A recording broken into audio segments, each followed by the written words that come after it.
बिस्मिल्लाहिर्रहमानिर्रहीम। लाखों करोड़ों दुरूदो सलाम मोहम्मद मुस्तफ़ा सल्लल्लाहु अलैहि वसल्लम और आले मोहम्मद पर। मैं हूं उमर दराज गोंदल। जनाब, मरियम नवाज ने हल्फ भी ले लिया है। मरियम नवाज वजीर आला ऑफिस भी पहुंच गई हैं। वजीर आला ऑफिस पहुंची तो पंजाब पुलिस ने उनको चाक चुबंद दस्ते ने सलामी दी। मरियम नवाज ने भी उनको सल्यूट किया। लेकिन मैं आपको कुछ और खबरें देना चाहता हूं। और खबरें आगाज मैंने आपको असेंबली का अहवाल बता दिया था असेंबली के बाद, और जैसे ही असेंबली का अहवाल खत्म हुआ तो जो गवर्नर हाउस है वहां पे तकरीब हल्फ बर्दारी थी। खाकसार भी उस तकरीब हल्फ बर्दारी में बतौर रिपोर्टर मौजूद था। पहले मैं अहवाल आपको वहां का बताता हूं, फिर वीडियो वाली कहानी सुनाता हूं, और फिर अगली बातें कुछ आपको बताते हैं। एक तो जब इजलास अपने गवर्नर के वहां पे होना था तकरीब हल्फ बर्दारी, तो ग्राउंड के अंदर टेंट सर्विस लगा के तो उसके अंदर एक बड़ा सा वो मजमा वहां पे ले जाया गया। अच्छा, अब जो मजमा है, पहले हम गए तो दो नशिस्तें स्टेज के ऊपर लगी हुई थी, जिसका मतलब यह था गवर्नर और वजीर आला यानी मरियम नवाज वहां पे बैठेंगी। थोड़ी देर के बाद हलचल हुई और तीसरी कुर्सी लगा दी गई। तो मेरा अंदाजा यह था कि यह नवाज शरीफ के लिए लगाई गई होगी, और वो मेरा अंदाजा दुरुस्त साबित हुआ जब थोड़ी ही देर के बाद पता चला कि नवाज शरीफ आ गए।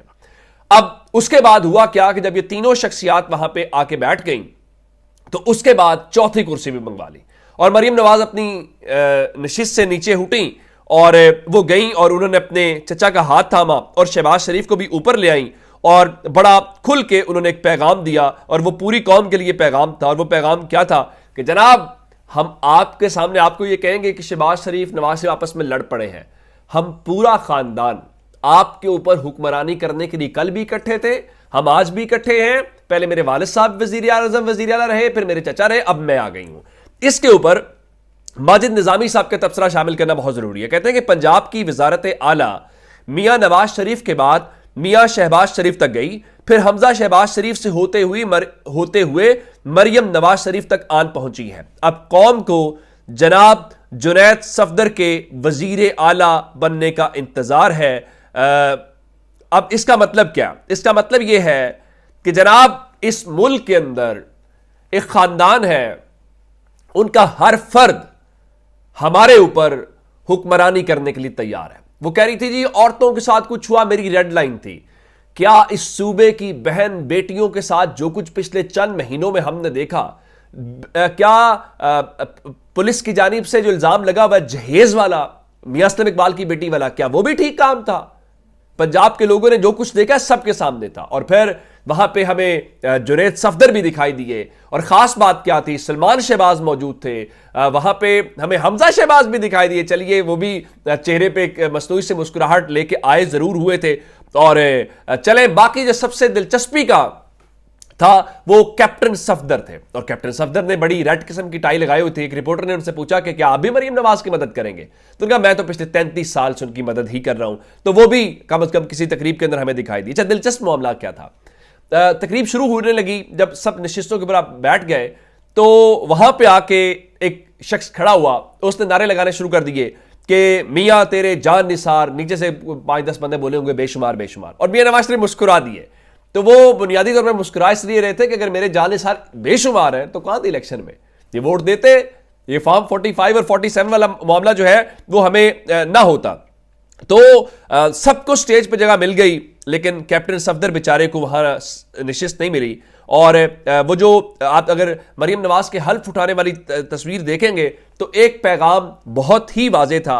वो क्या था? वो फैमिली लिमिटेड वाला पैगाम था कि हम अपने खानदान के अलावा पंजाब का वजीर आला किसी को बनाने का सोच भी नहीं सकते, वजारत उज़्मा देने का सोच भी नहीं सकते। तो आपके सिर्फ एक ही काम है कि नवाज शरीफ और शरीफ खानदान को इक्तदार दें। और मरियम नवाज आज कह रही थी हमने बड़े कठिन हालात देखे, बड़ी मुश्किलात, शरीफ खानदान को हुकूमत से बाहर करना उनका कठिन हालात में तस्वुर होता है, उनकी मुश्किलात में तस्वुर होता है, और हुकूमत मिलना उनके लिए वो जो आज कह रही थी कि मुझे अल्लाह ने इस सीट के ऊपर बिठाया है, ऐसा ही होगा। अब वो कह रही थी, बहुत सारी बातें उन्होंने की। एक उन्होंने कहा कि मैं लाहौर में फ्री वाईफाई स्टार्ट करूंगा। सिर्फ उनसे इतना सवाल है कि जब पाकिस्तान के अंदर आपकी हुकूमत को चलाने के लिए हमने ये देखा है कि ट्विटर को इतने दिनों से बंद किया गया है, तो वाईफाई लोग कहां इस्तेमाल करेंगे? वो जो नौजवान जो आप कह रही थी कि वो आप बड़ा अट्रैक्ट करती हैं, वो जिनको आप यूथिया कह के गाली देते हैं नौजवानों को, वो कहां वो फ्री वाईफाई इस्तेमाल करेंगे? आपने बहुत जो नारे शारे हैं वो लगाए, हम सब। अब बात है उस वीडियो के ऊपर जो मैं कह रहा हूं, कम से कम कैमरे के लिहाज कर लेते। मरियम नवाज शरीफ कह रही थी कि देखिए जनाब, मेरा जो ऑफिस है वो खुला है सबके लिए। उनका जी मेरे एमपीज के लिए खुला है, मेरी इत्तेहादी जमातों के लिए खुला है, ऑपोजिशन के लिए खुला है। अब हुआ क्या, जो वीडियो लीक हुई है, मैं उस वीडियो की वजाहत के हवाले से भी आपको बताता हूं, वजाहत भी आ गई है। मरियम नवाज शरीफ आती हैं और अपने अरकान से, क्योंकि शरीफ खानदान जो है वो अरकान से मिलता किस वक्त है भला? जब वोट लेने होते हैं। आज भी हमने देखा उनको बसों में बैठा के पंजाब असेंबली लाया गया, पंजाब असेंबली से गवर्नर हाउस लाया गया और मेरे सामने वो गवर्नर हाउस में बैठ रहे थे, फिर पंजाब असेंबली को छोड़ा गया। अब जरा मरियम नवाज से मिलकर दिखाए वो। तो जनाब हुआ क्या, मरियम नवाज यूं आ रही थी, राइट साइड पे उज़मा कारदार। ये उज़मा कारदार कौन है भला? ये वो खातून है जो तहरीक इंसाफ की मखसूस नशिस्त पे एमपीए बनी, बाद में ये हुकूमत गिराने वालों में शामिल हुई और मुस्लिम लीग नून में चली गई। इनको मुस्लिम लीग नून ने मखसूस सीट के ऊपर एमपी बनाया। अब इनको चंद रोज पहले अगर आपको एक वीडियो इनकी आई थी जो ये मरियम नवाज के करीब जारी थी N119 के अंदर, तो मरियम नवाज ने इनको बॉदर नहीं किया था। आज आई तो आज तो मिलना था, वोट लेना था, तो वो गले उनसे मिली, तो उज़मा कारदार गले मिलकर उनको यूं कंधे के ऊपर हाथ रखा, तो यूं मरियम नवाज ने हाथ पीछे झटक दिया। क्या कहा? ये मेरा सब्ज लिबास खराब, बोला नहीं है, उसमें आवाज तो नहीं आ रही, लेकिन उसका मतलब ये था कि मेरा लिबास खराब ना करो। वो जो कह रहे थे ना कि खातून को हरासा करना मेरी डेडलाइन है, और वो कह रहे थे कि हार वो फला फला, तो वो अपने एमपीए को गले लगाना भी बर्दाश्त नहीं कर सकते। हमने देखा। अच्छा, अब वो कहते हैं पंजाबी च कहावत है कि नानी खसम कीता बुरा कीता, छड़ दिता तो होर बुरा कीता, छड़ के होर बुरा कीता। अब एक तो ये वीडियो लीक हो गई, अब कैमरे का लिहाज भी मरियम नवाज ने नहीं किया, फिर उसके ऊपर जो वजाहत आई है वो उससे भी ज्यादा गई गुजरी है। अब से थोड़ी देर पहले उज़मा कारदार ने गाड़ी में बैठ के वीडियो पैगाम जारी किया जिसमें बता रही है जी वो मैं ना हलवा पूड़ी खा रही थी तो मेरे हाथ ग्रीसी थे, यानी ऑयल लगा हुआ था, तेल लगा हुआ था, तो मैंने वो किया, तो फिर सडनली मुझे ये पता चला कि मेरे हाथ, तो मैंने, हालांकि सब देख रहे हैं कि मरियम नवाज ने हाथ पकड़ के यूं उनका किया है। जनाब ये सूरत हाल है। तकरीरें करना, बातें करना बड़ा आसान है, अमल करके दिखाना। और मैंने आपको बताया था कि मरियम नवाज की तकरीर से तासुर यह लग रहा था कि शायद शरीफ खानदान का कोई पहला फर्द वजीर आला बना। नहीं भाईजान, उनके वालिद साहब, उनके चचा, पंजाब आपके पास ही तो था। अगर पंजाब में आज बच्चे पढ़े लिखे नहीं तो उसका कसूरवार तो आप हैं। अगर अस्पतालों की सूरत हाल खराब, उसके जिम्मेदार तो आप हैं।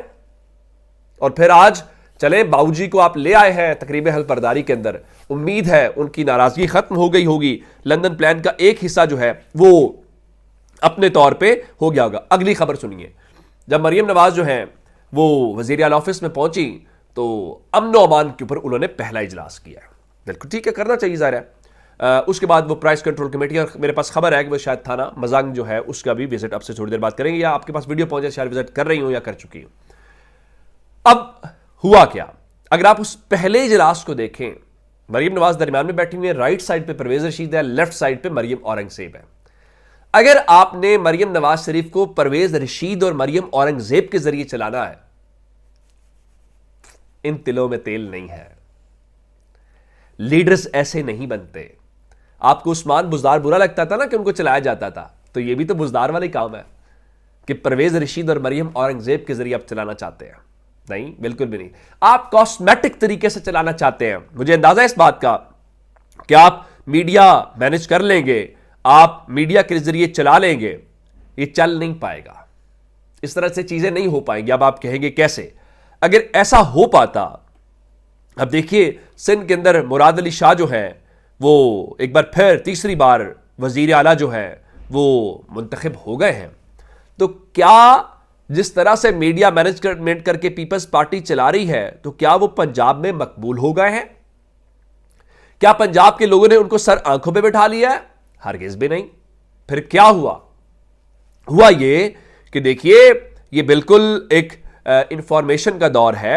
आप बिल्कुल ठीक है जो है वो अपने तौर पे चीजें कर ले, लोगों के पास आप ट्विटर को बंद कर ले, लेकिन मेरा नहीं ख्याल कि उससे चीजें हल होंगी। देखिए अब आप जो है वो फॉर्म 45 और 47 को लेके कोई एक बताएं। आज वो मुराद अली शाह असेंबली फ्लोर पे खड़े होकर कह रहे थे हमें भी तहफुजात हैं इलेक्शंस के ऊपर। वो महमूद खान अचकजई तो इमरान खान के हामी नहीं थे। उन्होंने कहा उनका देखो आपने इस मुल्क में जब मैंडेट का एहतराम नहीं किया था मुल्क टूट गया था, फिर जब नहीं किया था तो फिर आपने भुट्टो फांसी चढ़ गई। ये ना करें, जो जीत के आए हैं उनको जीतने दें, उनको मैंडेट दें। इस तरह से अगर आप जो है वो करना चाह रहे हैं नहीं कर पाएंगे। और आज मैं एक बात जरूर कहना चाहता हूं, तहरीक इंसाफ ने 2 गलतियां की आज। नंबर 1 गलती ऐवान छोड़ना था, किसी तौर पे ऐवान नहीं छोड़ना चाहिए था। उसकी वजह आप छोड़ के चले गए, उन्होंने इलेक्शन भी करवा लिया। मरियम नवाज ने तसल्ली से तकरीर की। आपको याद है 2018 में जब इमरान खान जीते थे तो अपोजिशन उनको तकरीर नहीं करने दी थी। तो आपने आज क्या किया, आप असेंबली की सीढ़ियों में बैठ के बाहर एहतजाज कर रहे थे, फायदा इररेलेवेंट हो गया और मीडिया भी कवरेज नहीं देगा उसको। लेकिन अगर आप यही असेंबली के अंदर होते, प्रेजेंस शो करते, एहतजाज करते, शोर शराबा करते, तो आप देखते रिदा मेरा बंद। आपने मरियम नवाज को आपने वॉकआउट करके मरियम नवाज को वॉक ओवर दिया। एक बात।